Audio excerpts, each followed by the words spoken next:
নমস্কার বন্ধুরা, কেমন আছেন সবাই? মৌ লাইফস্টাইলের আরও একটি নতুন রান্নার ভিডিওতে আপনাদের সবাইকে স্বাগত। আর আজকে আমি আপনাদেরকে করে দেখাবো ব্রোকলির একটা রেসিপি। তার জন্য প্রথমেই আমি দুটো ব্রোকলি নিয়ে রেডি হয়ে গেছি। আর ব্রোকলি দুটোকে আমি সুন্দর করে ছোট ছোট করে একটু কাট করে নেব।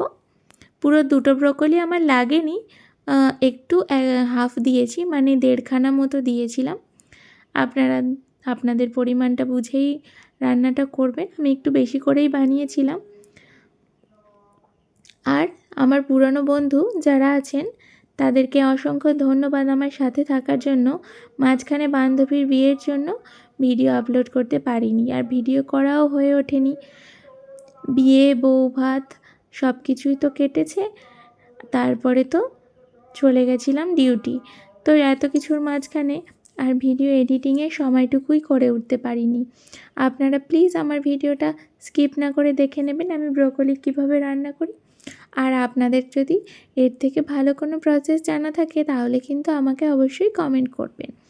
প্রথমেই আমি ব্রোকলিগুলোকে কেটে ভালো করে ধুয়ে নিয়েছি। এরপরে একটু গরম জল করে নিয়ে তার মধ্যে সামান্য লবণ দিয়ে ব্রোকলিগুলোকে আমি একটুখানি গরম জলের মধ্যে হালকা করে সেদ্ধ করে নেব। খুব একটা সেদ্ধ করব না, 2-3 মিনিট মতো হাই ফ্লেমে আমি ব্রোকলিগুলোকে একটু সেদ্ধ করে নিয়েছি। এরপরে জলটা ঝরিয়ে ভালো করে আমি কড়ার মধ্যে তেল দিয়ে তাতে ব্রোকলিগুলোকে দিয়ে একটু ভাজা ভাজা করে নেব, যাতে কাঁচা গন্ধটা চলে যায়। তা না হলে তরকারিতে একটু কাঁচা কাঁচা গন্ধ লাগতে পারে, সেজন্যই ভেজে নেওয়া। আর ভাজার পরে দেখুন কড়াইটাতে একদম ময়লা হয়ে গেছিলো, কালো কালো হয়ে গেছে। তার জন্য আমি কড়াইটা আবার পরিষ্কার করে নিয়ে তারপরে কিন্তু বাকি রান্নাটা করব। ব্রোকলিগুলো এখন তুলে নিয়েছি একটা বোলের মধ্যে।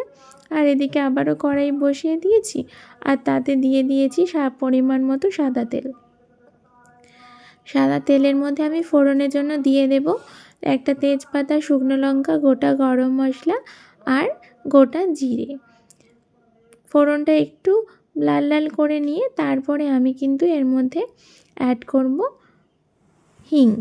হিংটা কিন্তু বেশি ভাজা চলবে না। আমি 1 চামচ পরিমাণে হিং এখানে দিয়েছিলাম।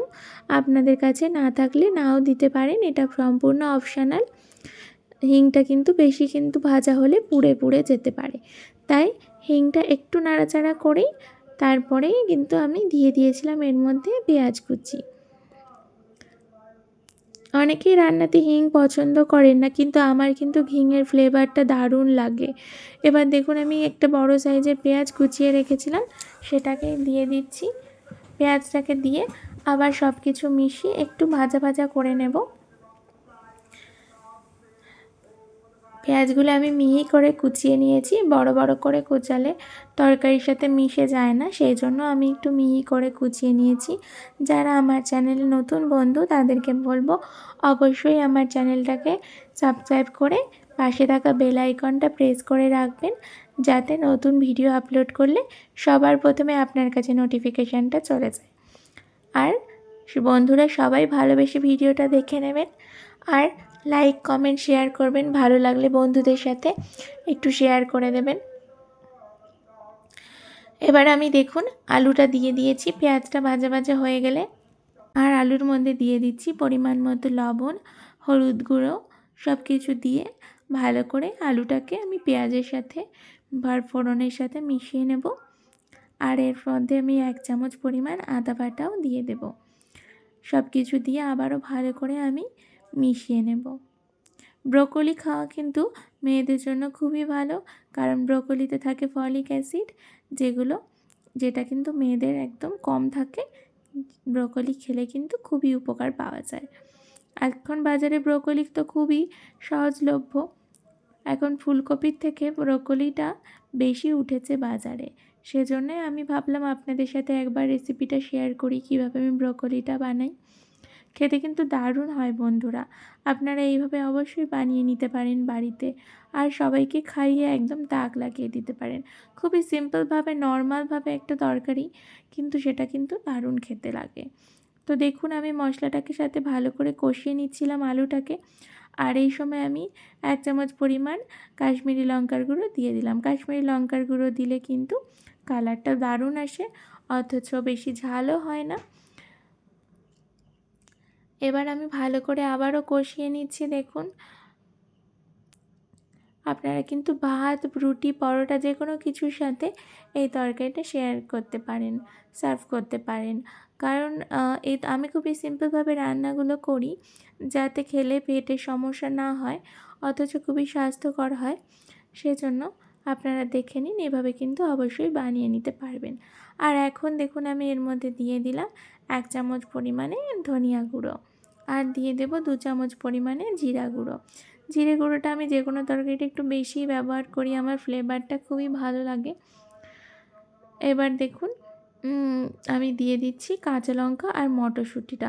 মটরশুঁটিটা কিন্তু একদমই প্রথমে দেবেন না, তাহলে কিন্তু মটরশুঁটি ছিটকে যায় বা ভেঙে ভেঙে চলে যায়।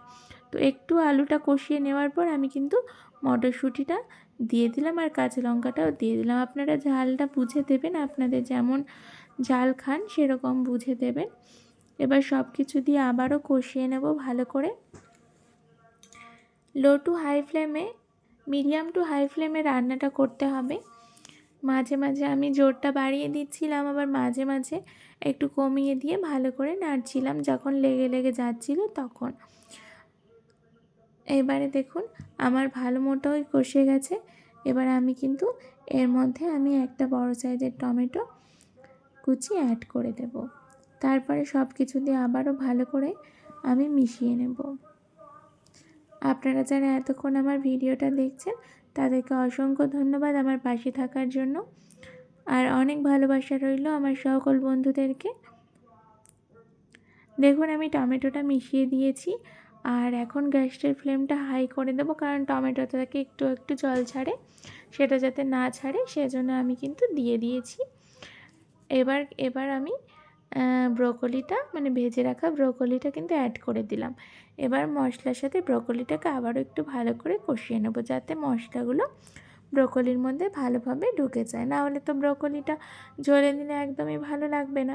এই ছোটো ছোটো টিপস ফলো করে রান্না করলে কিন্তু রান্নাটার কিন্তু স্বাদটা বেড়ে যায়।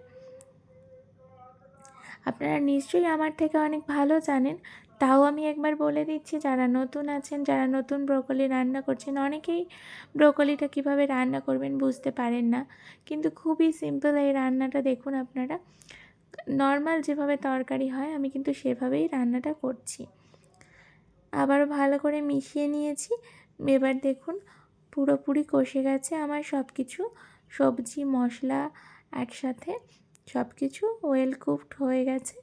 আমি কিন্তু আমি জল অ্যাড করে দেব, পরিমাণ মতো জল অ্যাড করব। আমি একটু ঝোল রাখবো, কারণ আমি ভাতের সাথে খাবো। আপনারা যদি রুটি পরোটার সাথে শেয়ার করেন তাহলে কিন্তু ঝোলটা শুকিয়ে মানে কম ঝোল রাখতে পারেন, একটু গামাখা গামাখা করতে পারেন। দেখুন আমি জল দিয়ে দিচ্ছি, একটু বেশি পরিমাণে জল দিয়ে গ্যাসের ফ্লেম লো রেখে ঢাকা দিয়ে 5-7 মিনিট মতো রান্না করব, যতক্ষণ না আলু ব্রোকলি ভালোভাবে সেদ্ধ হচ্ছে। ব্রোকলি তো আগে থেকেই সেদ্ধ করা, তাও ব্রোকলিটা একটু শক্ত হয় ফুলকপির থেকে, একটু বেশিক্ষণ ধরে, ওই জন্য আমি ফুটিয়ে নেব। আর শেষে কিন্তু আমি গরম মশলা গুঁড়ো দেব, দেখতেই পাবেন আপনারা। মনে হচ্ছিল জল একটু কম হয়েছে, তাই আরও একটু জল অ্যাড করে দিলাম। এবার ঢাকা চাপা দিয়ে ভালো করে আমি কিন্তু রান্না করে নেব। তার আগে একটু ভালো করে খুন্তির সাহায্যে মিশিয়ে দিচ্ছি সব কিছু।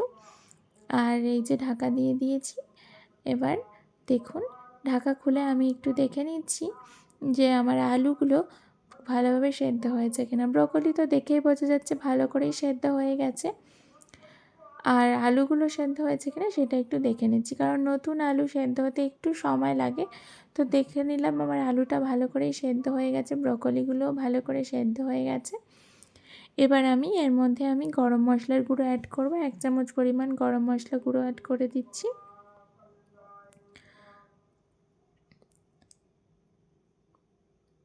গরম মশলা গুঁড়ো দিলে কিন্তু এই যে কোনো রান্নার স্বাদটা কিন্তু বেড়ে যায়।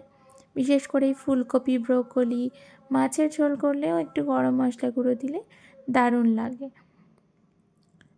দেখুন আবার সব কিছু একটু ভালো করে 2-3 মিনিট মতো ফুটিয়ে নেব। তারপরেই আমার রেডি হয়ে যাবে ব্রকলির তরকারি। বন্ধুরা ভিডিওটা যদি ভালো লাগে অবশ্যই একটা লাইক করে দেবেন। আর দেখা হবে অন্য কোনো ভিডিওতে। আজকের মতো ভিডিওটা এখানে শেষ করছি। আমি দেখুন সুন্দর করে সার্ভ করে দিয়েছি। সবাই খুব ভালো থাকবেন, সুস্থ থাকবেন। টাটা।